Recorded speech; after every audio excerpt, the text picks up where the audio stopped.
Hey everybody, it's Eric alongside Rod. Do the pregame for the Sweet 16 matchup between MSU and six-seed Mississippi on Friday. Before we begin, a quick word of thanks to Joshua Turner for his generous gift to the show via PayPal. Thanks a lot, Josh. We appreciate it. And to all of you who support what we're doing here at TIFF Nuts, if you want to lend your support, head on over to tffinots.com/support.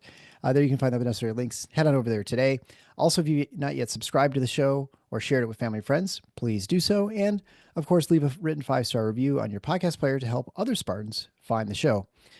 Okay, so Michigan State will play in the Sweet 16, as I mentioned. This is the 16th, the Sweet 16th appearance for Tom Izzo in, 27 years. So pretty impressive.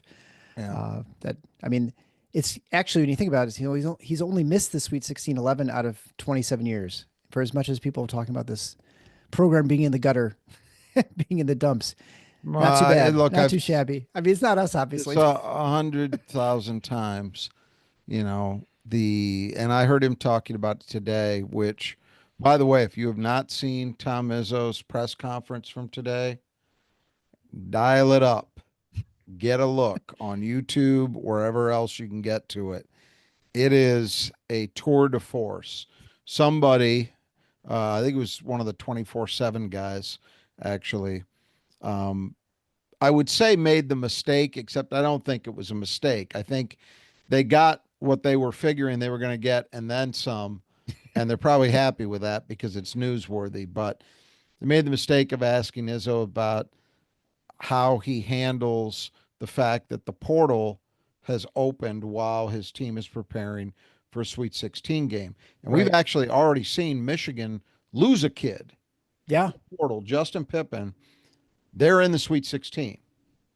I mean, that if there's a better illustration of college basketball in 2025, I don't know what it is than that. But that sent Izzo off into probably his longest, most sustained discussion, we'll term it nicely, of how he feels about the portal, about what that's done to kids, what it's done to programs, what it's done to the sport, all of it. It's really, really something. But anyway, the reason I got to that wasn't, although I'm glad I mentioned that, because if you haven't seen it, you really should, if you're a listener to this show. What got me onto this, though, was that he made a comment about, look, my expectation is that, Michigan State should get this far every year. It's fine for him to say that, and it's fine for him to believe it. He's the one, he and his players and his fellow staff members are the people that are entitled to that, in my view. Fans are not entitled to that because it's an unrealistic expectation, which he knows. Yeah. He knows that far better than I do. But it is remarkable. I mean, when you think 16 out of 27, so whatever that is, he's batting, it's probably about 60%, right? Somewhere in there. Yeah, right. Maybe even a little better than that. I guess 16 out of 24 would be 67%. So somewhere in that neighborhood. That's a really remarkable streak, because there are a lot of good coaches, a lot of them who can't, legendary coaches who can't touch that. Bob Knight's track record couldn't touch that. Wasn't as good. Yeah. And there are lots of others, and there's only a tiny handful that have done that or better. By the way, this got lost in the shuffle of everything while we're talking about NCAA tournament records and all of that. In a year where he has just continued to set records, it's not setting a record per se, but he's climbing the charts of all-time NCAA tournament wins. He just passed Jim Boeheim for 4th all-time. Not with that win over New Mexico. Now, I have not looked to verify. I'm sure Krzyzewski's number 1. Got to be. I would think Wooden is probably in the top 3.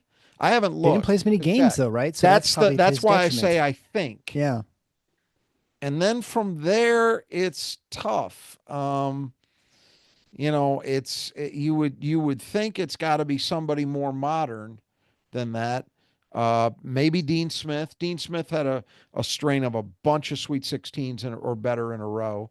Roy Uh, Williams, but maybe not as yeah, many. Roy I don't Williams would know. be a possibility too, but I'm not sure. I got to believe Krzyzewski's number one. But look, to be fourth all time is wow. And Yeah. and part of the way you get there is you make 27 of the damn things in a row. It's So, and truthfully, let's think about this. So we say 16 out of 27 years, he's made um he's made the Sweet 16. How many one and dones have there been? I'm trying to think. So he had one of them in 2002. He had another one in 2004, 2011. So that's three. mhm. 2016 is four. And then 2021, the COVID year, is five. I think there's only 5 times he hasn't won at least one game. So that's how you get to be fourth all time. Yeah. I've You got the make it list every actually right in year and front you of me here. usually win. So Krzyzewski's number one of the 101 wins. Yeah, he ain't gonna catch that. Yeah. Roy Williams has 70. And so I'm not sure when this is from. Is this from?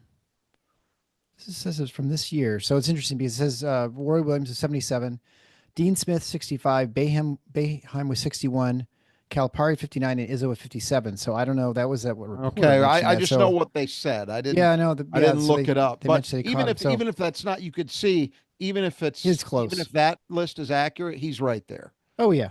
Um, Right. but that's yeah, boy, that's a pretty remarkable Yeah. number Wooden with for only Mike 47, Krzyzewski. but that's because Yeah, they that's started with 16, I think, a lot of those years. And exactly, yeah. exactly. That's what would have kept him down. But yeah, it's regardless, it's pretty damned remarkable. Yeah. I mean, I calculated it's 59.2% or 59.3% Okay, of so the right time he at makes it. 60. Yeah. So super impressive. I mean, obviously, I mean, what more can you say except that it's really good? So the Spartans will take on Ole Miss on 7 p.m. on Friday night. The Rebels are seeded sixth. They're currently sitting 21st in KenPom, and just by comparison, Michigan State is seventh. They have a 24-11 record overall. They got here by defeating North Carolina in the 6-11 matchup, just destroying North Carolina, and then pretty much dismantling Iowa State as well. And they were the 3 seed, although we've talked about it, that not surprisingly, Iowa State announced after the selection show that their top score was not available anymore, Yeah. very conveniently. Although I'll tell you, now granted, they were playing Lipscomb, so you never know. It was a 14 seed. You just, when you get into that 14, 15, 16 range, I think it becomes very dubious as to the separation between those teams. You can easily have 14 seeds that are worse than a 16. It Sure. does happen.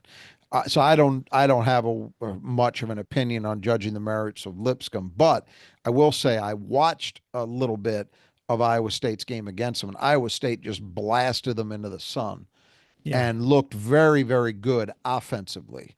And they'd been great defensively all year. So the way they were making shots, I thought, boy, this is if it's Iowa State that MSU sees in the Sweet 16, that's going to be dangerous because even without their top player, got a lot of shot makers. We talked about the other day, Curtis Jones, arguably the best sixth man in the country. Hmm. Momcilovic, very skilled 6'9" guy that Michigan State really wanted, and a bunch of other guys too. Definitely a potent team. And I watched not as much of the Iowa State game. I actually saw Ole Miss Iowa State early when Iowa State was still in it. And then, they were opposite. I think they started about a half hour before MSU's game. So I didn't Yeah. see any of the rest. But you watch that score Yeah. across the It's top only of your screen, and 26 it just points and kept stuff. getting more lopsided. Now, Iowa State did make a run late to make it look more respectable. They got it down to 13. But yeah, there was a point in the second half where um, Ole Miss led by 26. The North Carolina game was a little bit different than that because they also had a huge lead in that game, but Carolina ended up getting back in it and only lost by 7. Yeah. So that was not a blowout in the end. It was a blowout for portions of it.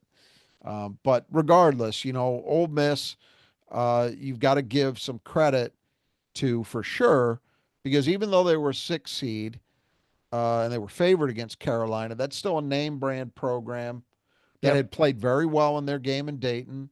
So and had frankly been playing very well down the stretch in ACC play. I think they went something like 9-2 in their last 11, something like that.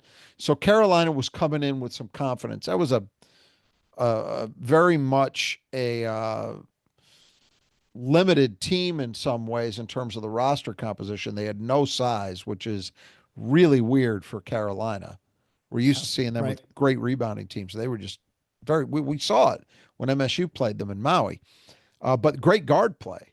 And, in March, guards can carry you a round or two. So I don't think it was any done deal. That was impressive for Ole Miss to get that win done.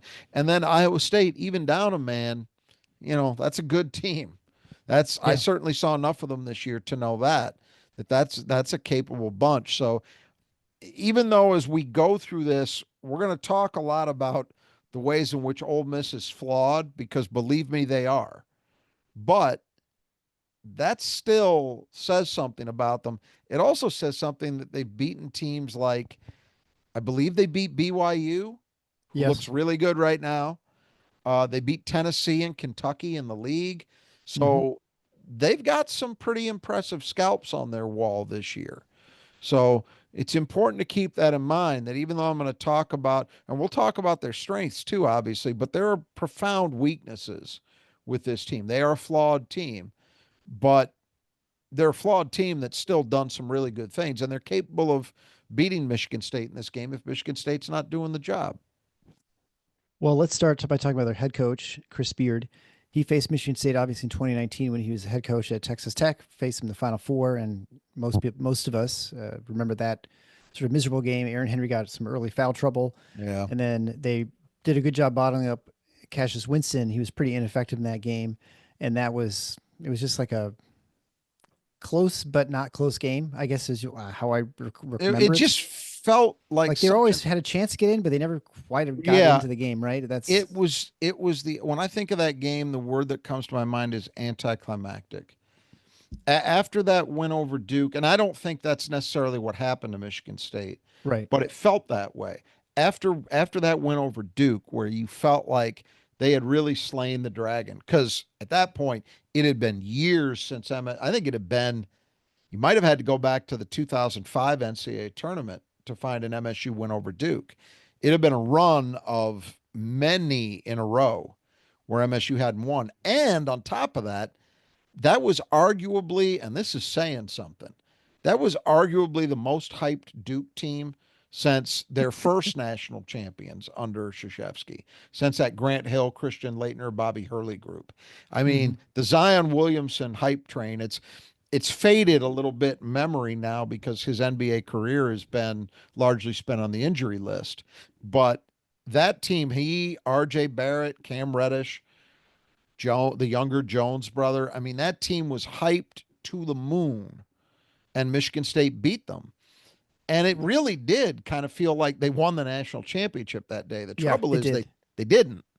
Right. And Texas Tech was just such a good defensive team, and a perfect defensive team to attack Michigan State's strengths at the guard spot, because not only did they play Beard's no middle scheme very well, but they were long on the perimeter. So it Right. was hard for Cash to deal with those traps physically. It was hard to deal with it. And so they had, yeah, you're right. I mean, it wasn't like Texas Tech just got out to a huge lead and pulled away, but MSU could never quite get over the hump to where, all right, this is the push. This is Right. where they take control. That never happened. Well, Chris Beard, of course, is controversial. Was he at Texas Tech and then lost his job there, and then No, no, no. he was at He Texas and lost his he job for left Texas, right? Texas Tech to take the job at Texas, That's which was it. his And alma then mater. He had been a student manager for the right, basketball team at Texas. And then the the story with dream died yeah, the dream for a while. died. Kind of weird domestic violence incident or accusations, et cetera, et cetera. So he got let go, ended up in Mississippi, and you know, doing his thing at Mississippi right now, and his name certainly be bandied about with other job openings. Indiana was one of them, certainly. That is of course taken by Darren DeVries, but he's Non-starter was never going yeah, to happen. but his name is mentioned, so it's possible that he may not be at Mississippi next year. We just don't know, and of course Well, depends how but long they go in the tournament as well. I want to quote the line I wrote in our notes for this Yes. because I believe in it.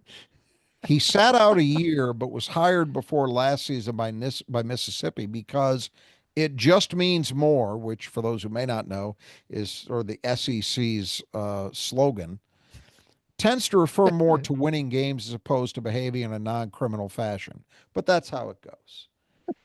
And I say that here intentionally because I do think it'll be very interesting to see where Chris Beard's career goes. It is not a surprise at all that where he got hired coming off that incident was at Ole Miss. You could have picked a handful of other SEC schools. He was supposedly in the mix at Arkansas last year before Calipari became available. Mm-hmm. I could have seen that. Arkansas sounds about right, but it's the truth. These He is radioactive, and I don't care that the accusation got withdrawn. You need, and here I'll put on, I'm not a, I've never had any involvement in a criminal proceeding as an attorney, so I want to preface that I'm to some degree talking out of my ass, but not really. Uh, Charges get withdrawn for a variety of reasons. Sometimes they get withdrawn because the person making the accusation is lying. And they realize that if they continue to press with an allegation and it's proven to be demonstrably false, that they made it up, that might create other problems for themselves. Okay.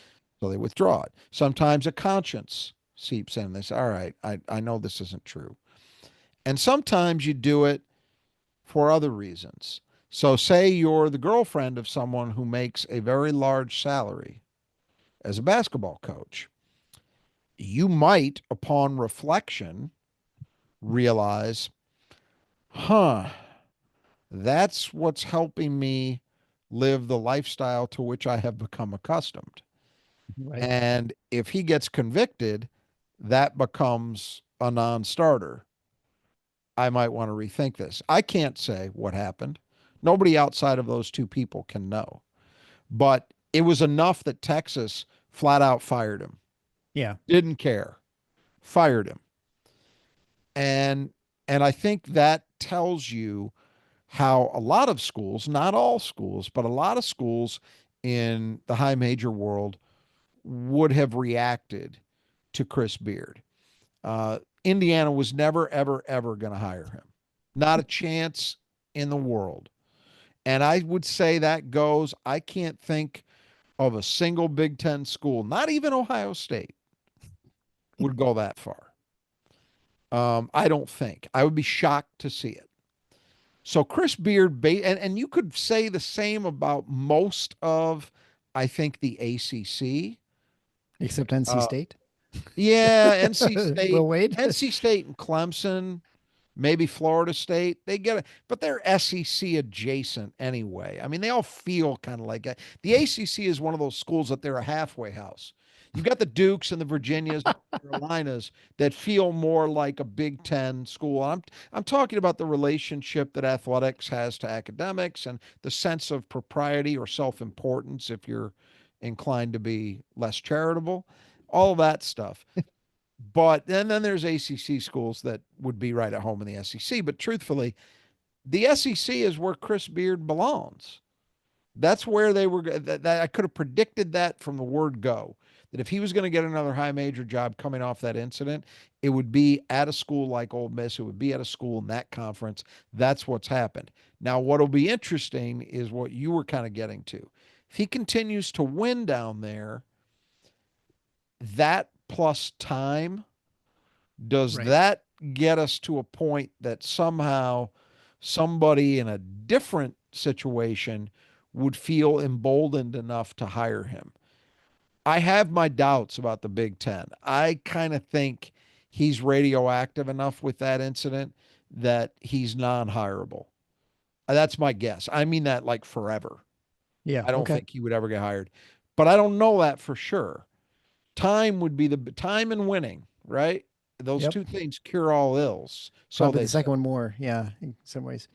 I think the one thing that we can say for sure, though, he is a very good coach No question. outside of his personal decisions and And actions. again, just for the record, in fairness, we can't. I Sure. certainly can't pretend to know what happened, and Michigan State fans should be sensitive to this stuff because of what went on with all that absolute horseshit with ESPN several Right. years ago.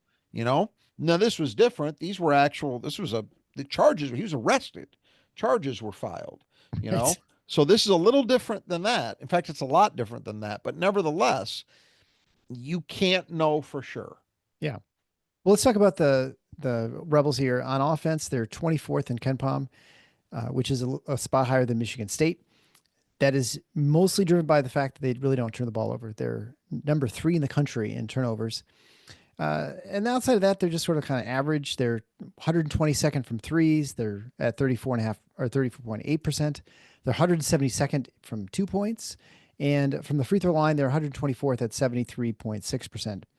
In getting to the line, they're number 93 in getting there. So sort of okay for a high major team, nothing special. Uh, the one thing that you'll notice, though, when it comes to rebounding, they're very, very, very, very bad. They're 314th offensive rebounding, which the 352 or so teams in the Division One, and so for a high major to be that bad is pretty amazing. Uh, and but I say all that, and yet their 3-point shooting in the tournament has been fantastic. They've been 40%. They're 19 for 39. That's almost 50%. They're like right there, like 49%, which is, you could say, well, they finally kind of found it, or they just had a really good weekend. And I think those are things, I think if Michigan State were to shoot 49% 2 games in a row, I don't think a whole lot of Michigan State fans would expect them to continue shooting 48% throughout the tournament. Correct. So I don't know, that just throw that out there. Yeah. So let's talk about this team offensively. And there's no question that their offense being considered good is almost entirely down to turnover prevention, where they are outstanding. They just don't turn it over. Mm-hmm. Number 3. So this is, you think about, the best Bo Ryan teams, the best John Beeline teams in that respect. That's what this is. They just do not give it away. And when you do that, when you make sure that you're at least getting one shot up almost every time you've got the ball, that kind of establishes a floor offensively. Right. You can only be so bad as long as you're not just an abject disaster as a shooting team. They're not good as a shooting team, but they're not that bad.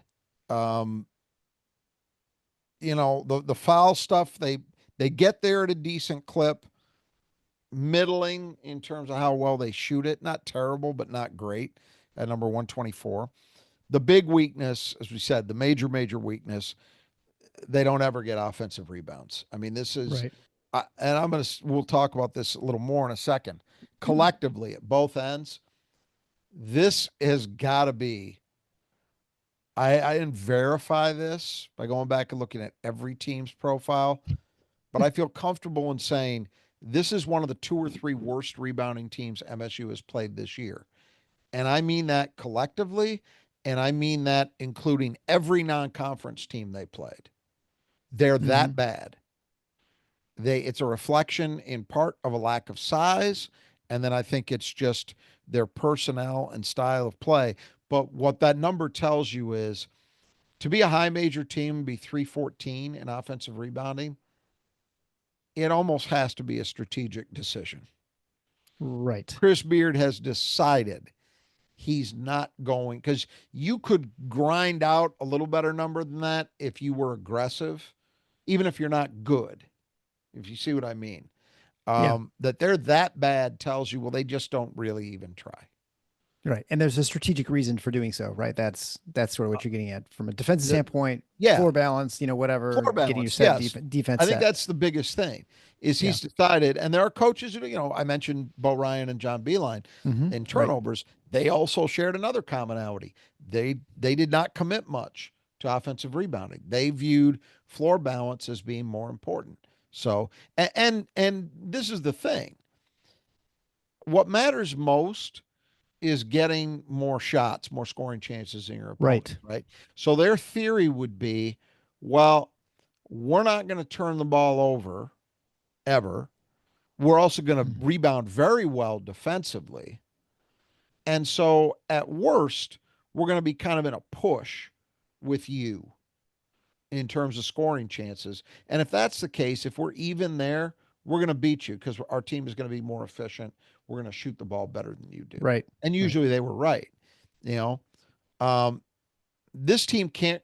It's a little more of a well, it's a lot more of a dynamic that shifts between the importance of turnovers versus the importance of rebounds. They're great at both of the turnover categories, both ways, and they're horrendous both ways rebounding. So you would think that probably more or less evens up, but in any given game, you have to see how that dichotomy cuts. Sure. Well, they're a Um, 6 seed for a reason. They're not a and right, 1 seed, 2 seed. they're not a 2 seed. Yeah. And I guess the other thing to mention about them offensively, this is a balanced team. 6 guys average between 10 points and 15 points on the season. So Sounds familiar. it's basically like 5 guys at 10 or 11 and then one guy at 15 and change. Mm-hmm. But yeah, a very balanced offensive team. And so the other side of the court on defense, they're very good, of course, as we expect. They're 21st overall. Michigan State, by comparison, is 5th. And again, turnovers, as you mentioned just a little bit ago, that it's turnovers that is why they have their defense so good. They have a number 33 in turnover rate, number 24 in steal rate. And so you get those, and you get some layups at the other end, of course. And they're decent against threes at number 98, but don't do very well against twos at 203, which I think reflects the lack of size, perhaps, when you're talking about that. But they do have a lot of block rate. So I guess I say that, and yet they're 60th in blocks. The one problem one of their many problems is they really foul a lot. They're really terrible fouling on defense. They're 317th in opponent foul rate. So not quite as bad as their offensive rebounding, but pretty awful. And their rebounding defensively is not very good either. It's really bad at 226. And so now that you could say is partly a reflection of their size, and maybe they make up for the lack of size by being extra aggressive, maybe fouling more, but certainly causing more turnovers and sort of mayhem. So this is a defense that's not like the Texas Tech defense that Michigan State saw in 2019, even though it's the same coach, just because of the personnel differences. But in some ways, it's good. It's similar in the sense that it's a good defense. Yeah, I mean they're trying. It's not like he's completely changed how he plays. He's still Sure. got these no middle principles, which means when you get into ball screen action at the top of the key, he wants to. It's what is referred to. You'll hear this descriptor applied occasionally, where somebody ices a ball screen, and what that means is the defense is trying to push the ball handler to the sideline. If you think back to that Michigan State game against Texas Tech in 2019 at the Final Four, Cassius was getting pushed a lot out of the middle of the floor to the sideline. And Texas or Mississippi will do that. They will, out of ball screens, they will not just hedge. They might actually use that big man to double the ball handler and try to force him to the sideline, and that can result in turnovers. They also are a relentless switching team. They will switch 1 through 5. So everybody switches. And that kind of creates some chaos. I think of Ole Miss as very much a boom bust kind of Mm-hmm. defense. It's not quite that in the way that, say, Brad Underwood was his first year or so at Illinois. If you remember that ridiculous way he used to play, Right. where it was every possession was a turnover or a dunk. That was it. If you survived the possession, you were going to get a dunk. And if you did, they were going to turn you over. It's not quite that, but that's kind of the way it's played out. As I say, their strategic approach is not that different from what they were at Texas Tech. The thing is, they're not as good at it, and they're not as good at it because this team is very small and they lack the length. That Texas Tech team had a lot of perimeter length, which really helped them. This team does not have that, and so they're not as effective as that earlier group was in terms of being able to play this thing and be solid all the way around. As you noted, their whole thing's driven by turnovers. If they are turning you over, they got a pretty good shot to have a decent day defensively. And being number 21 in overall defense is a really good number. It's not elite, but it's very, very good. Yeah. The deal is if you survive a possession long enough to get a shot up, you're probably going to have success because they don't rebound well defensively. They don't limit 2-point success well, and they foul a ton. Their fouling rate is actually, I want to correct you on it, it's slightly worse than their offensive rebounding rate. Their offensive rebounding rate is 314. Oh, Their right. defensive foul rate is 317 out of like 362 or 63 teams. It's awful. And it's maybe not surprising because a team that's hyper aggressive defensively, you would kind of be surprised if they weren't committing fouls, right?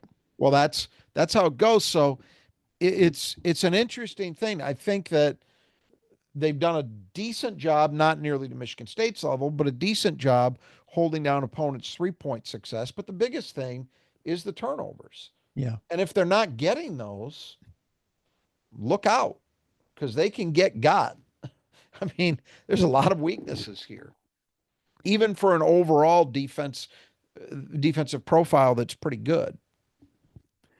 Well, then finally, we'll talk about their pace. They're kind of middle of the pack. They're 132nd in pace, 101 in average length of offensive possession.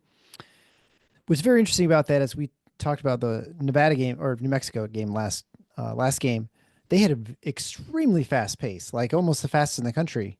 You didn't see that during the game at all. And so it was Michigan State's defense forced them to not be themselves, I guess. I don't know. I guess that'd be the best way to put it.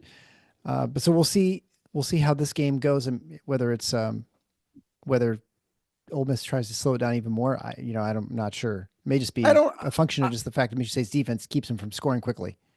Yeah, I think it'll be more a byproduct of good half court defense by both teams as opposed to a conscious choice. I don't expect them to go ultra slow, but it just illustrates the point that even under normal circumstances, they are not nearly as much of an up and down team as the last two we've seen. Yeah. This is a little bit of a different deal. So these guys are, and I don't think that Texas Tech, I don't think that Ole Miss I think it's my fault. is going to look to get into any kind of full court game with Michigan State. That's not their MO anyway. I don't see how that would cut to their benefit in this game, so I don't expect to see them do it. I can't imagine at this point anyone wants to get into a full court game against Michigan State. You wouldn't think so. I mean, Nevada is like the team to do it. No, I did again. New Mexico is the team that would have done it last game, and yet they didn't. I think they hardly even tried because they did a couple times. But there are teams. I think if Michigan State matched up with Florida in the Final Four, for example, somewhere, Florida plays a lot like Michigan State does. I don't think they'd change that. So I think they would be fine. They would say, "Yeah, we're gonna be fine playing up and down." I'd have to think about Alabama. Certainly wouldn't change the way they play. So there are teams that would still try to play fast, but generally speaking, more of what's in front of Michigan State. I don't think any of the teams left in this region, well, definitely not these guys and definitely not Michigan, really want to run with Michigan State. Auburn might feel slightly differently, but we'll have to see. For this game, at least, I don't expect it. And part of it is what we were talking about with the offensive rebounding. When you are prioritizing floor balance anyway, as part of what you do, well, you're certainly going to do that against Michigan State. So I think it's going to be hard for MSU to get a lot done off defensive rebounds. Yeah, and I guess and just my point is that New Mexico is a team that likes to run, and I don't think they tried to not run, but I think just the nature of the game, they just weren't able to. And I think that was just, more credit to Michigan State than probably anything else. Partly limited, those live ball turnovers, which is one of the ways I think New Mexico gets going. But all right, so let's talk about the player to keep in the gutter, brought to you by the Brothers Just Your Gutters. Friends, it is spring. It's rainy season, so make sure you have your gutters functioning properly. And the only people to call are the Brothers Just Your Gutters. The brothers will take care of you. They can replace your gutters, repair them. They can clean them out, whatever you need done. Put leaf guards on so you don't have to clean them out anymore. Whatever needs to be done, again, in your house, your business, wherever. If there's a run of gutters, the Brothers That Just Your Gutters can take care of it. So contact them today. As a listener to the show, you get 10% off. If you mention Final Four when you get your estimate, you can either get a hold of Greg or Kurt, depending where you are in the state of Michigan. You can find that at our support page at the Final Four is not the schedule.com/support. Contact the brothers today. You'll be glad you did. And so, beginning of the starters, Sean Padula, 6'1" senior point guard. He played his first 3 years at Virginia Tech before joining Mississippi. He leads the Rebels in scoring at 15.2 points a game, shooting 44, 39, and 82. A little over half his attempts from three. 4 assists a game, about a 2-to-1 assist to turnover ratio. He also gets a lot of steals, which was not surprising on this team, with just a little under 2 a game. Yeah, he's a good player. That's obvious. He's led them in scoring this Right. year on a balanced team. He's the one guy that's really stood out a little bit. He's been a good shooter overall. He's been on a bit of a heater in the tournament. He scored 20 points in each of the first 2 games that they've played. So he's coming and he shot well from 3 in those games. So he's coming into this one feeling very good about himself. He's not. They share the ball handling responsibilities. He and the next guy we'll talk about, Jalen Murray, are both kind of co-point guards, and they are about the same in terms of the plays they make for others. Murray's more efficient, Yeah. but and then as you say, Padula's the top steals guy on a team that really values that, and has a lot of guys who are ringing up steals in every game. He's the leader there, so just a nice overall season for them and a really good addition after 3 solid years at Virginia Tech. And then we'll have Jalen Murray, who just mentioned. He's 5'11" senior, transferred in from St. Peter's, averaging 10.5 points a game, shooting 41, 37, and 82. Second on the team in assists, but he has, as you mentioned, he's also more efficient. About a 3-to-1 assist to turnover ratio. Third on the team in steals. And again, just like Padula, half his shots, or a little over half his shots, come from 3. Yeah, and he transferred in last year from St. Peter's. This is actually his second year Mm-hmm. at Mississippi, and he's been a nice addition. I mean, there's no there's no way around it. Again, solid, really solid numbers, shooting the ball at 37% from 3. He's a threat from out there. He can also use his quickness to get things done inside the arc at times. Second on the team in assists, but as I said a moment ago, much less mistake prone than Mm-hmm. Padula. He's almost at a 3-to-1 ratio, and he's third on the team in steals, as you said. A little bit over half his shots come from 3, so that's the primary way he hurts you. But the knock on these two guys, such as it is the lack of size. Right, that's pretty Right. obvious. 6'1" and 5'11". You know, that's even Michigan State, which doesn't have a huge backcourt, is bigger than this. Right. And then we have Matthew Morrell, 6'4", fifth-year senior. He averages 10.7 points a game, 3.5 rebounds a game, shooting 43, 32, and 79. He's the one who's second in this team in steals, and barely, or I should say nearly half his shots are from 3. Yep. It's interesting. I was listening to an Ole Miss podcast this morning as part of my prep for this, and On I don't basketball, that's interesting that they I have don't one. advise it if you were looking for. Here's what I mean by that. I'll just do a brief. It was Locked On, Oh, which is lockdown one. Okay, sure. Yeah. not always great. I mean, it Like really 90% depends. ads. Yeah, those are, Yeah, yeah. well, and they're just the quality of it, because the vast majority of them tend to be monologue podcasts, which Yeah. I got to tell you, I would never have done for this one. If I hadn't found you as a partner or, Cam before you, this would have been over. Yeah. But anyway, one of the things that was helpful, it's this one in particular is really bad because think about how much time we spend in this podcast talking about the opposition, right? Mm-hmm. And the reason for that is we assume you already know about Michigan State Right. because you're listening to this. So we're trying to help you get a sense of who the opponent is and how that's likely to interact with what Michigan State does well and not as well, et cetera. But to do that effectively, you got to spend time talking about the opponent, right? This was like 95% of it was about, well, these are the three things Ole Miss has to do if they're going to win. And it wasn't even geared toward, well, this is a weakness for Michigan State. Therefore, it Right. was it was stupid. Like, just, It's like, we got to these two score more guys have points. to score 15 points each. Yeah. What? Well, maybe did they go for the Anyway, rules of basketball too, in yeah, case? yeah. Not, there's a line that Steve Bell, who's involved with AAU basketball in the state of Michigan and has a great pulse on all things high school basketball in the state. There's a great line he got off once about the Michigan fan base, and it would apply to a lot of SEC fan bases too. Basketball illiterate. And that's kind of what I think. I'm sure they're jazzed because they haven't seen this very much. Mm-hmm. The second weekend they haven't seen the NCAA tournament very much. I want to say this is the 10th or 11th bid all time for them, something like that. I mean, it's That's ridiculous. less than Sweet 16s for ISO. It's Crazy, isn't ridiculous. it? Yeah. Yeah, On both it's ends. Yeah. ridiculous. Right. And this is the first time in forever they've been to a Sweet 16. So that's cute. I mean, it's fun to watch them get excited about that, but they're not really a savvy basketball fan base. But the one thing that the guy did mention that I took seriously and wanted to bring to this is specific to Morrell. His numbers are not good from three this year. He's only at 32. 32%, Yeah. right? Mm-hmm. But when I want to look up this just to make sure I'm right. Yeah. When you look back at his career, and he's been up and down. So in his first, well, we'll say his second year, he's a fifth year guy. So he took a COVID year, all at Mississippi. So he started out as a freshman, he was 31%. Then he was up to 39. And this is all on high volume.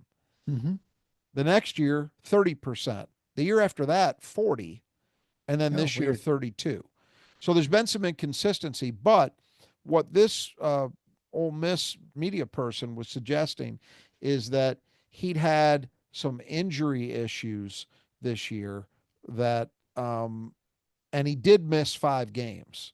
So I'm sure that's legitimate, that he believed had an impact, and that when he's healthy, he's actually their best 3-point shooter. Okay. So we'll see. He shot well in the tournament games. So I only mention this to suggest that 32% might, as much as we talk about how we all know Jaden Akins is a better 3-point shooter than his seasonal numbers suggest. And that's for different reasons, but we know it to be true because we've watched him for 4 years, right? Yeah. This case, I'll buy that he's probably a little better than 32% suggests. All right. Then we have Dre Davis. He's a 6'6", 215-pound senior. He's played at Seton Hall and Louisville. He averages 10.3 points a game, 4.8 rebounds a game, shooting 46, 33, and 68, and leads the team in blocks. Interesting player. So he is a classic mismatch 4. You probably wouldn't quite call him a stretch 4 because his 3-point shooting isn't quite good enough. 33%. It's okay, but he's not a super heavy volume guy there either. So I'd call him a mismatch 4 instead of a stretch 4. And that will create, so he's strong, but that will create some issues for Michigan State. And it's something I had a discussion about on the Spartan Mag board today, is especially recently, you and I have been talking about Zapala games. Mm-hmm. Is this a game that is built for Zapala to maybe play like 12 minutes, or is it one that he's more likely to play about 6? And the latter would be games where they're going to go smaller. So they're always going to play Carson Cooper because he's got enough mobility that he can play against anybody, right? Right. But it's from there. It's where do the rest of the minutes go? Do they go to Zapala primarily, or do they go with a lot of Kohler at 5, and then we see, conversely, we see a lot of Cohen Carr, Frankie Fiddler at the 4.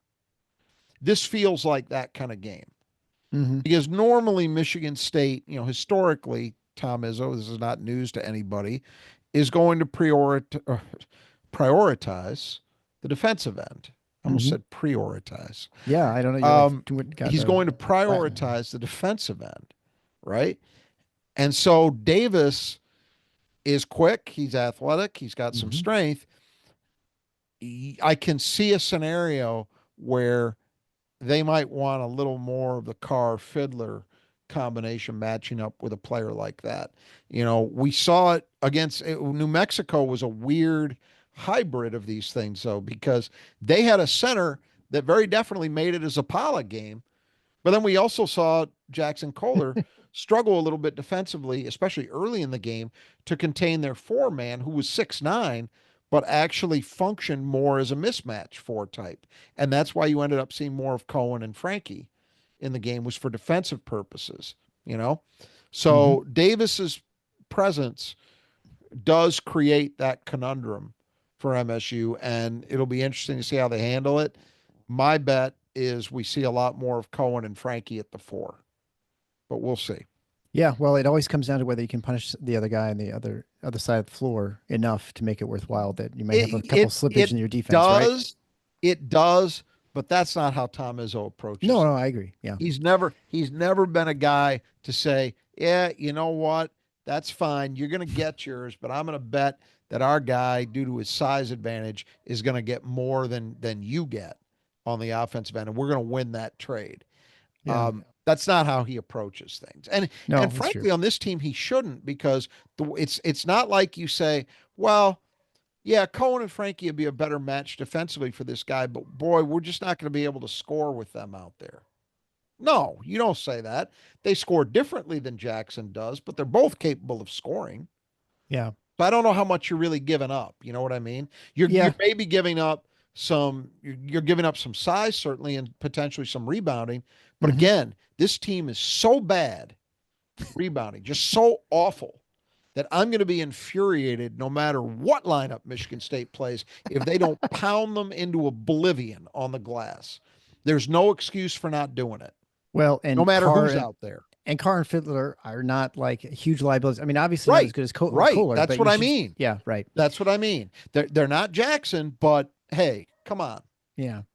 Well, and finally at the 5, I mean, this kind of shows you the size of the team. I mean, they've gone what 6'1", 5'11", 6'4", 6'6", and now their Right. 5 spot is a 6'9" Malik Dia, 250-pound junior. Previously played at Vanderbilt and Belmont.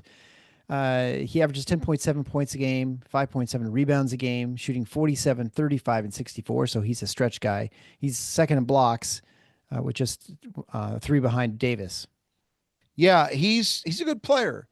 Uh, the stretch component, which is real here, and again, it's not like he's taking half his shots from 3, but it's a healthy number, and he hits 35%, so it's legitimate. Sure. That's another reason why I look at this and I say this is probably not a Zapala game, Right. because you're going to want a little more mobility, whereas Carson Cooper and even Jackson playing the 5 probably give you a little better matchup against this guy from that perspective. He is their top rebounder. He's a good shot blocker.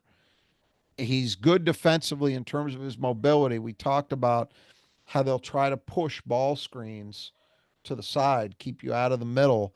He's a big part of that. And he's a guy they will use not just even on a hard hedge, they'll use on a full-fledged trap of the ball handler. So good player. Not a guy I would describe as he's not going to remind you much of Junior Joseph as a post threat. Mm-hmm. He can do a little bit down there, but he's not a great post player. But just in terms of the overall elements he gives this team, he's really important because He's the only legit size. I mean, he's the only guy that resembles a true post player. And I think, fans should, before people start freaking out that Zapala shirt starts the game, he's got to play at some point in the game. And so you might as well play Yeah, him when you got the guy they're not 6'9" going to out change there the to starting start. lineup. No, I No. know, but there will be people clamoring, like, why didn't we do it sooner? Well, if he plays like just like 4 minutes, 11 minutes, 9 minutes, you have to play nine somewhere. And so it makes sense Yep. to have him start out. And again, I think you never know for sure how that matchup's going to work out. And maybe it works out really well. And then you'll be glad you started with him. And So I don't know. absolutely, Michigan State. There's an easy to imagine scenario where Zapala scores 4 points and grabs 3 rebounds in the first 4.5 minutes of the game. Sure. Easily could happen. We've seen it happen many times. Mm-hmm. And that can happen even if it's true that over the course of 40 minutes you don't want to go to him as heavily as you usually do. Exactly. Izzo talked about this today, by the way. He talked about how they've, as we know, in the Big Ten, you've had mostly a steady diet of real size. Most Big Ten teams have legit 5 men. And so they've had to play to that. But one of the things he really likes about this team, and it's something we've talked about here many times as well, one of the real strengths of this Michigan State team is not just the versatility that individual players might have in terms of the number of different things they can do as an individual, but the team versatility, the number of different cards they can play. So this game in particular, we're talking about this conundrum you've got. Okay, this team's undersized at the 4, but the guy is kind of an athlete, and they got a stretch 5 that you got to be worried about. Well, Michigan State's got perfectly great options that they can choose to play to counter that. They've basically got, at least theoretically, they've got an answer for just about anything from that perspective that an opponent can throw at them. There are not scenarios where you look at it on paper and say, like this team, man, Ole Miss does not have size, period. They don't have it. So they don't have that card to play. If they were to match up, by the way, I think that I'll go back to their locked on guy. One of the other insane things he said was, out of the 3 other teams remaining in this bracket, I think Michigan's the worst matchup for Ole Miss. No, dummy. You turn people over like it's like you opened a faucet tap. He sees the size, right? That's what he gets. What he was fixated on was the size. Yeah, right. I don't think he's right about that in any way, shape, or form, but it does illustrate a point that against a team that has size, I think a better example is the team that's already beaten Ole Miss 3 times this year, Auburn. I thought you couldn't beat a team 3 times. Huh? I thought you couldn't beat a team 3 times. Well, maybe we'll see. We'll cross that bridge later. But Auburn has 2 legit bigs that they play together a lot. Mm-hmm. And that kind of team is a problem for somebody like Ole Miss. And Ole Miss does not really have, their only counter to that is, well, we've got to hope that we can force you into enough mistakes. And sometimes that can work. But it's not like Michigan State where you can say, oh, you're going to do A, we can counter it with B, which is a perfect counter in theory. Yeah. Ole Miss does not have those kind of cards in the deck to play. Michigan State does. Well, let's move on to the reserves real briefly. We got Jamin Brakefield, 6'8", 225-pound, fifth-year senior. He's in his 4th year with the Ole Miss. He started at Duke, and then he was also recruited by Michigan State. So he's a 6 man. He's averaging 11.1 points a game. He's that 6th guy you said who scores 10 points or more. 4.3 rebounds a game, shoots 51, 35, and 73. And so he's going to play as 6'8". He's going to kind of play the 4 or the 5, sort of whatever they need. Yeah, was a very highly regarded player coming out of high school. Obviously, Michigan State was in on him. He ended up going to Duke, so that tells you the story. And it didn't work out. Yeah, his freshman year at Duke. Pretty sure he was on. Yeah, he must have been. He was on the COVID year team. Oh, they were terrible. Yeah. Michigan State went into Cameron. Remember when Coach K managed to muscle the Champions Classic and get that game played at Cameron? We'll make it for you later when I'm not there. It didn't matter. As Michigan State blasted them. And then also remember when we all thought, well, we're going to be great again. And Yep. then it was a struggle. We didn't realize how bad Duke Yeah, was. they didn't make the tournament. They're They that did bad. not. They were Yeah. awful. He was on that team. Yeah. But then he transferred to Mississippi, and he's in his fourth year in the program. So he's a long term guy there. Good player. Maybe hasn't quite blossomed into what they thought he would be. I think they thought he would be career wise, maybe a little more than he's been. But you can't knock the production this year. He's been very effective. He also has played very well in the tournament so far. I believe I want to call this up to get it right. Yeah, so against Iowa State, he had 19 points Oh in wow, that game and shot very well. 4 for 6 from two, 2 for 2 from three, 5 for 5 at the line. it's a pretty good So game. very, very, very productive in that game. And then he had 12 points in the Carolina game. So he's been playing well, and he's definitely the key guy off their bench. He's the most productive guy by far. And so then we have a Davon Barnes, 6'4" senior guard. Previously was at Sam Houston State, Texas Southern. He averages 5 points a game, 3.2 rebounds a game, and plays about half the game at 20 minutes, shooting 38, 21, and 73. Yeah, mostly used to give their guards a blow, gives them a little more positional size at 6'4", and he's a good defensive player. He's not a shooting threat. Yeah. And finally, Eduardo Klofke, 6'5" freshman, averaging 1.5 points a game, plays about 10 minutes, shooting 44, 48, and 55 in pretty limited volume, obviously. But most of his shots come from behind the arc. Yeah, 75% of them.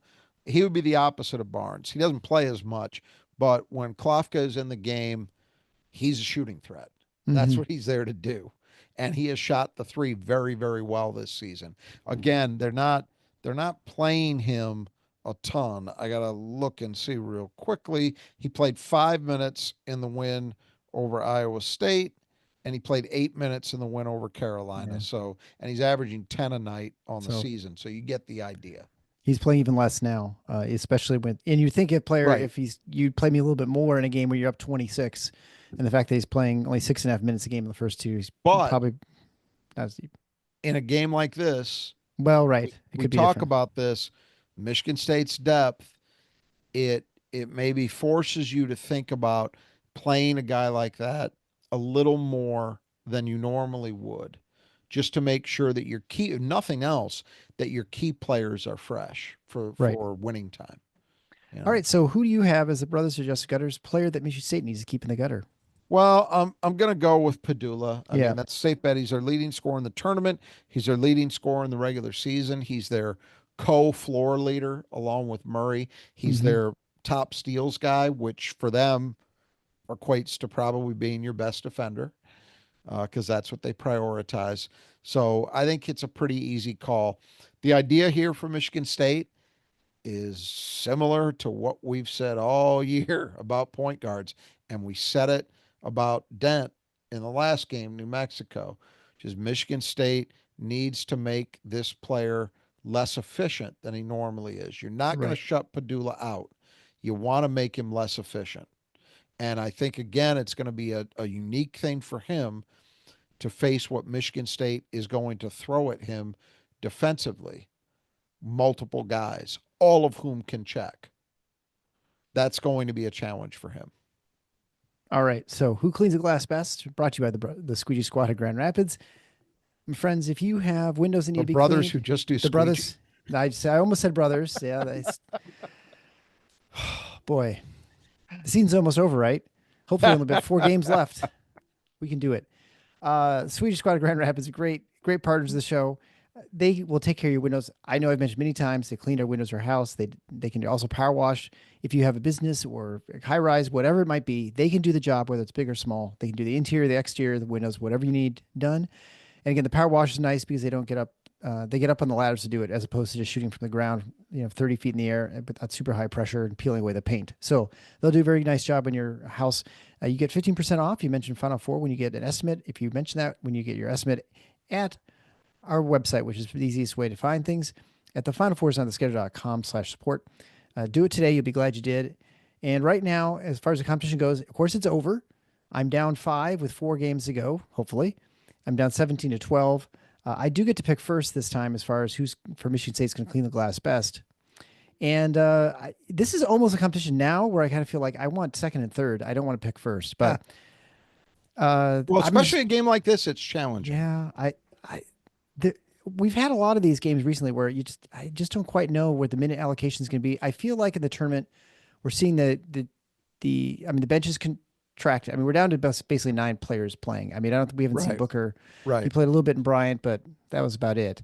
He didn't play a minute against New Mexico, and you figure as the competition gets stiffer, it's less likely you're going to see him unless there's a matchup or some sort of foul issues. But so anyway, I think it's still the wisest to take Kohler, so I'll take him as my number one, and you get picks 2 and 3, Coop is the rock solid choice at number obviously. 2. And then I'm not going to tempt fate. I've been You taking gotta, guards frequently, but the way Cohen Carr is playing, yeah, and especially the way this game looks on the surface in terms of the matchups, I think Cohen Carr is my choice. So I'll go Coop and Cohen. yeah, and I can go. I think there are 3 ways to go here. I think you've got. I don't think Sapala is going to play a huge role in this game from a board standpoint. I think you've got either Akins, Richardson, or Fiddler. Yeah, Fiddler, I'd agree. Fiddler probably not going to play as many minutes as the other two. I mean, obviously Jaden's out there probably more than anybody. Of the, I think I'll just go with, I think I'll go with Richardson. I do think after his last game, I think he's going to be a little extra motivated. He might come out and be a little more active.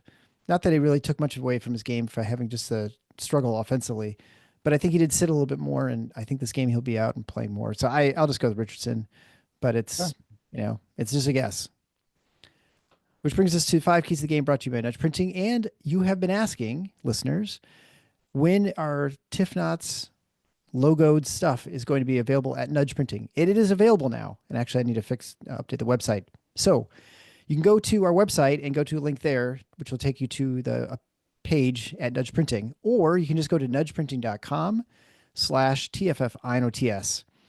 And there you can find stuff like what I'm wearing now, this really cool quarter zip that our fans wearing at the regional finals, or not the regional finals. It'd be the second round game the other night. Or you can get the hoodies that you see me wear, or the t-shirts. There's actually a reverse hoodie now, so there'll be the white with the green logo. So if you for whiteout, you'll have that available, or I will especially. There's some decals too, so if you want a sticker for your computer or wherever with the Tifnots logo. It is a really cool logo, and so I'm not sure if I think Gay was wondering if he's just going to make it sort of more available on his main page, but he's not sure about that because it's just kind of a cool logo. I don't know. I think just, whether you're into basketball or not. Mhm. So anyway, check it out. You can go again at nudgeprinting.com/TFFINOTS. Credit for that logo to To your friend, right? my designer, my graphic designer friend, Tom DJ, who, if you're interested and you have a business or some other reason for a logo, I'll just throw this one in gratis since I've never done it, I don't think. Bossmangraphics.com. He's based out of Chicago. There you go. Yeah, he did a great job with this. And a guy who doesn't watch basketball from At what I all. gathered. Could not, believe it or not, the vast majority of my close friends do not care at all about sports. I am very much the exception in most of my soul. That's not to say I don't have any friends that are sports followers, but a lot of them would be like Tom, where they just don't really care that much. But that doesn't prevent them from whipping up a fine basketball related logo. Absolutely. Yeah. And Gabe he also does logos, and he does so if you like a graphic design for like an outing or some sort of, event or a corporate thing, he comes up with them on his own. And although he likes basketball, he doesn't know a whole lot about basketball. He's first to admit that he doesn't follow things super closely. Obviously, a big Michigan State fan. So, I mean, I think he'd recognize that's basketball on the logo. But outside that, he doesn't. That's why he kind of struggles a little bit in the competition, which I forgot to even see what the standings are. I know I'm in last because I didn't fill out the brackets. You know what? I'm hanging in there. I think I'm 12th. I don't think Yeah, I've you're got a 12th. snowball's chance in hell of winning it, but I'm solidly in the upper, 10% right now. Well, and our bracket is different in that it's not like your standard bracket. So you get points for having upsets. So if you have Yeah. the 11 beat the 6, you get an extra 5 points, and it means more obviously in the first 2 rounds. So you can kind of build up a big lead early to the point where people can't catch you or catch you That's as that's easily. what happened. I was after the first day, I was 14-2, but I was only in fourth. Yeah. And You got to get actually the right check 12 that. fives, right? After the That's the after thing. the first round was complete, I was 28-4, but I was in sixth. And there was only one or two people, I think, that were 29-3. Nobody was better than that. So I was only one back of them, but I was several points down because they Yeah. must have had some upsets that I didn't have. Yeah. Well, there If you weren't a pick the lot right, of those, and I had no, some. I had Drake. yeah, that gives you an extra five. But if you have the right 12s, if you get both 12s Yeah. right, that's Yep. an extra There you 14 go. points there, That right? must And have been then, the difference. That and if must you have been pick the the wrong difference. one and, so I had the wrong 12. I had UC San Diego. right. They didn't come through for me. Yeah.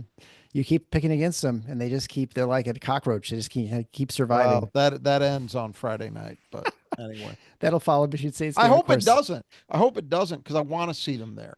I know Oh, there's been some back and forth on that. We can save it yeah, we'll save until it. if We'll and when save it. we get to that game, Yeah. but I'm just speaking for myself.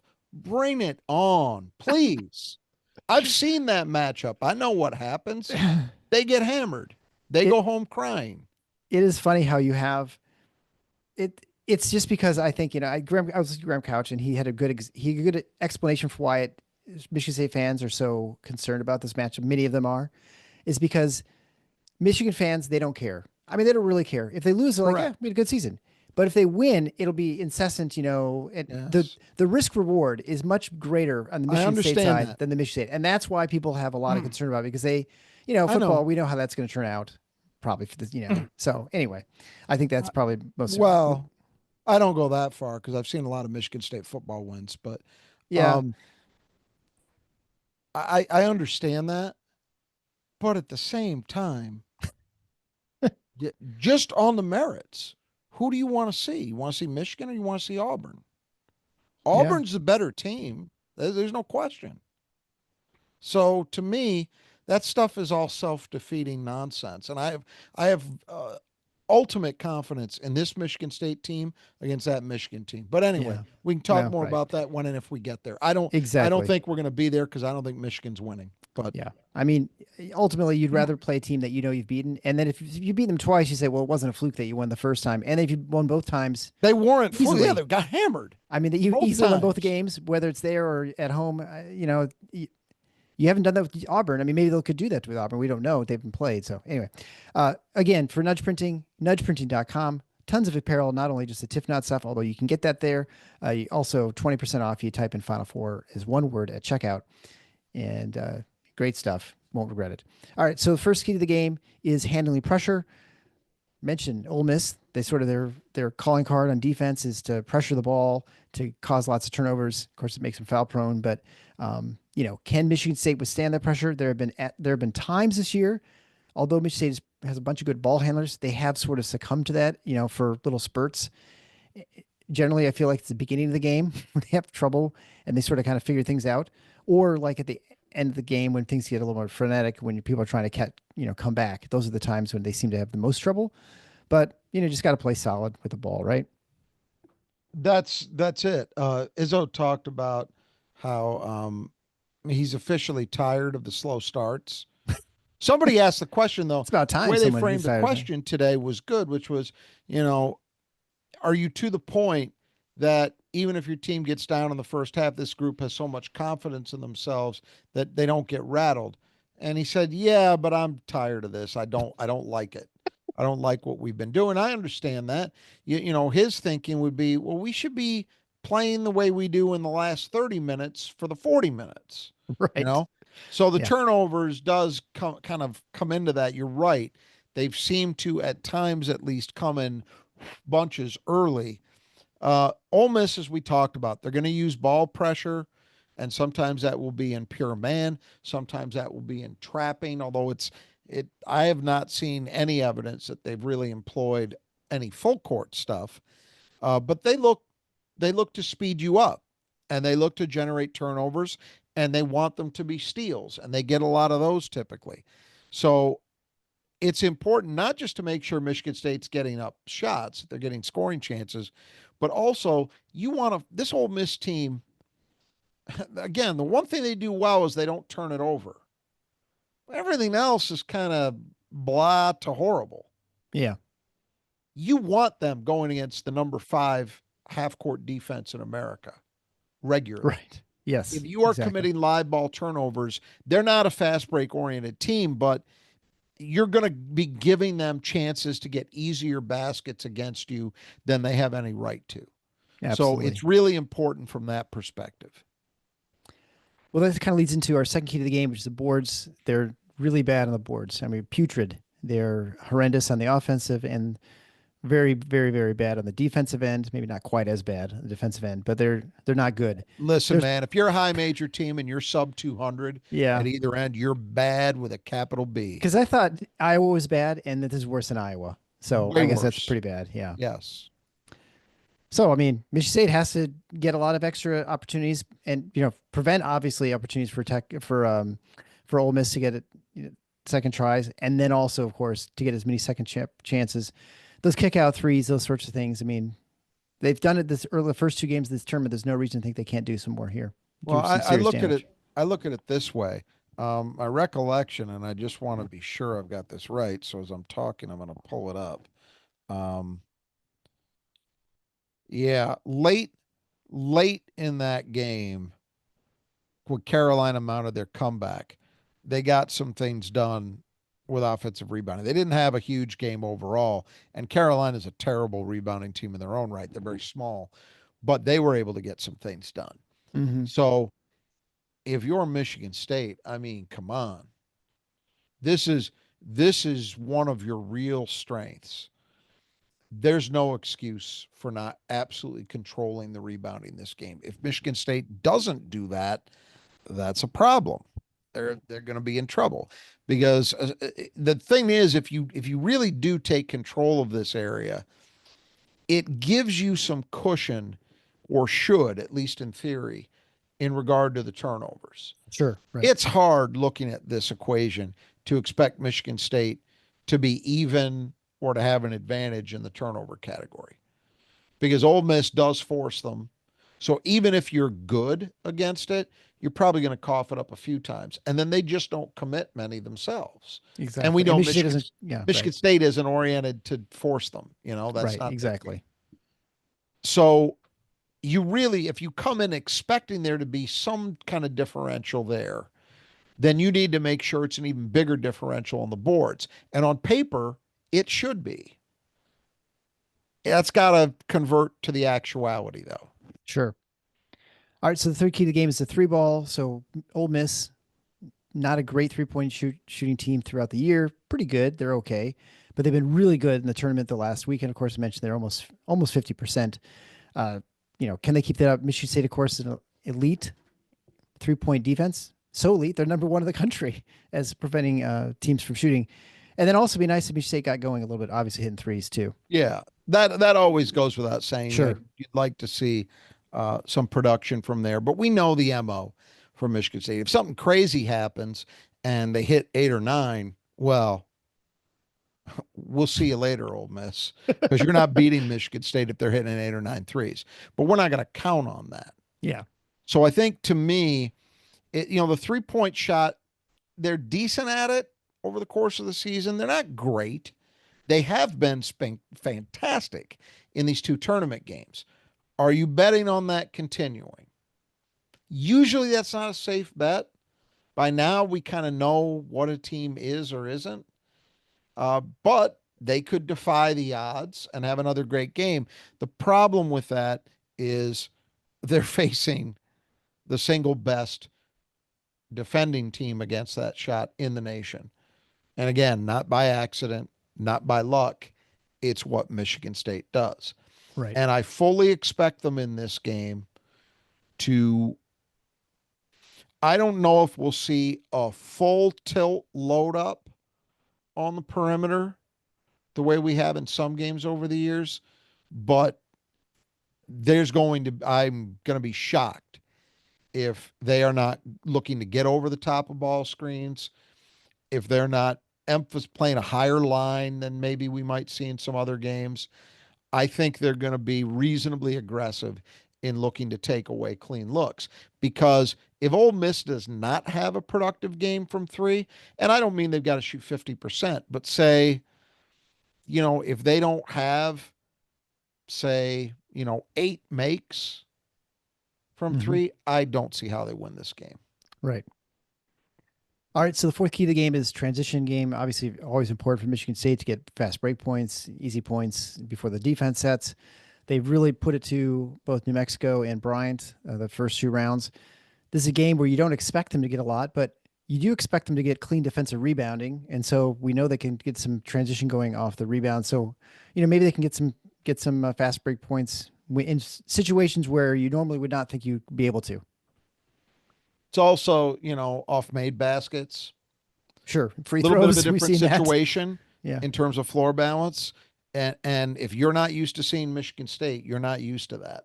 yeah, You are not seeing teams in the SEC that push the way Michigan State does after made baskets. I mean, if you've just listened to these Phil Martelli Jr. and Richard Pitino talking about that, now granted, they're teams that also want to run, so they're coming at it from a little bit different perspective than say Chris Beard would be. But it it's the same deal. It's a different thing yeah, when you've got Michigan State doing their thing live and in person against you, as opposed to being told about it or watching it on TV. It's different.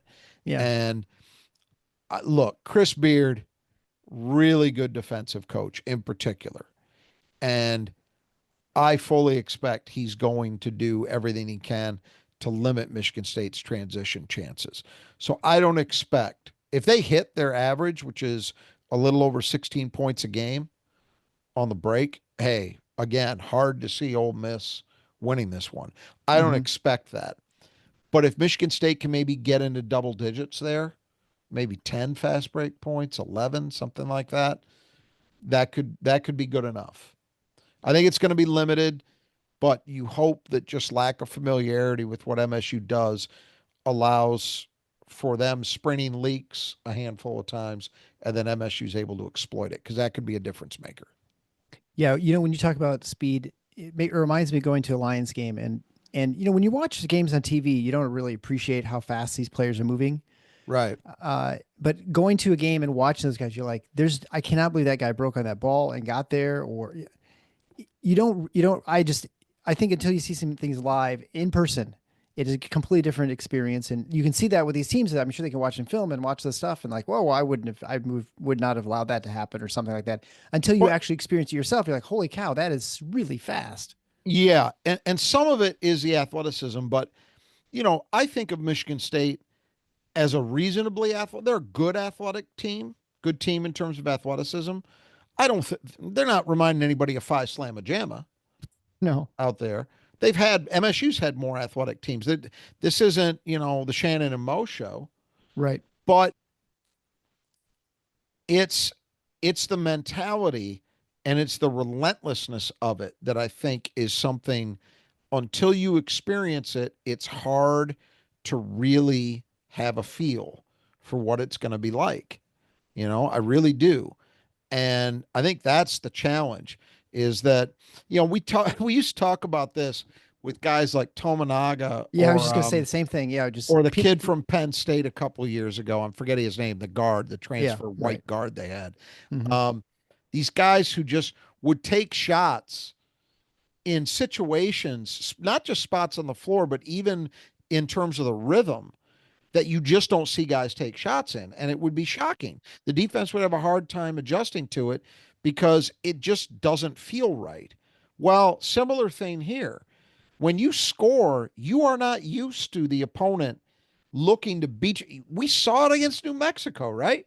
New Yeah, Mexico scores, and his fourth foul, Junior Joseph can't prevent himself from running up the back of Jeremy Fears, who had already gotten the ball inbounded to him and was starting to break up the floor, and then had the presence of mind to downshift a gear when he realized who was behind him. But what made that play work is the inbound, yeah, right. getting ahead of Joseph Jr. or Junior Joseph, right? Yeah, Um, that's the thing that I think that's the kind of thing that I think these teams that do not see MSU regularly have a harder time with. So we'll see how that goes for Ole Miss. All right. So the fifth and final key to the game is a free throw line. Ole Miss, as we mentioned before, they foul a lot. They are one of the worst teams as far as fouling on defense. So there should be plenty of opportunities for Michigan State to hit free throws. Hopefully, they're shooting them at a better clip than they have been recently. Last game was okay, I guess it's 70-some%, but they need to be better where they have been. Was I mean, they're actually a 70. little, it was a little below that. Oh, they were like 69, weren't they, this last game? It Yeah. was 19 for 28. Yeah. So anyway, you'd hope that they're back to kind of their average, which is high 70s, almost 80%. So anyway, that is definitely an advantage. I mean, when you go down these keys of the game, there aren't oftentimes I feel like these keys are somewhat, if Michigan State does this and prevents this from happening, but most of these are things where Michigan State you expect them to do well. Yes. And so yes. so that's why you like there are lots of paths to winning here is what I'm saying, Yep. I guess, to this game versus You're right. other games where you're like, yeah, we got to hold serve here and here, and then we're going to be behind here, so we have to make it up here. It's sort of like it's about four different ways that they can really take a handle on this game, and hopefully just put it out of reach. But you have to play the game, obviously. That's a very good way of putting it. I think the difference here is Michigan State has more paths to a win available to them than Ole Miss does if these teams do what they normally do. Now, there are caveats to that. Sometimes in a one-game scenario, you don't do what you normally do, or the other guys get outside of themselves. So that can happen. Doesn't change the fact that the overall profile and picture is a certain thing, even if a performance in one game defies it.